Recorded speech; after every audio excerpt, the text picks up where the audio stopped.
এখন বাপ এবং ছেলে অর্থাৎ পিতা পুত্র দুজন একসঙ্গে লাভ করছে, সবাই একটু হাত তুলে দেবে। বাপ ছেলে মিলে লাঠি খেলছে, দেখো এরা দুই বাপ বেটায় লাঠি খেলছে, চালিয়ে দাও। ছেলে আর বাপ লাঠি খেলছে দেখো।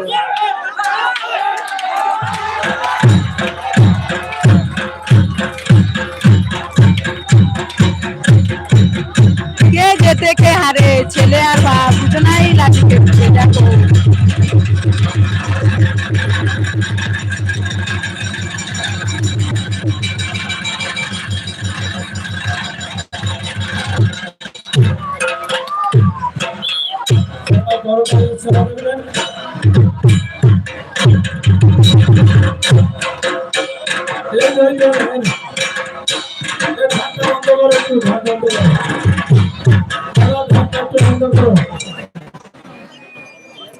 বাপ বেটা দুজনা লাঠি খেলা সন্তুষ্ট হয়ে পুরস্কার করছে দেখো।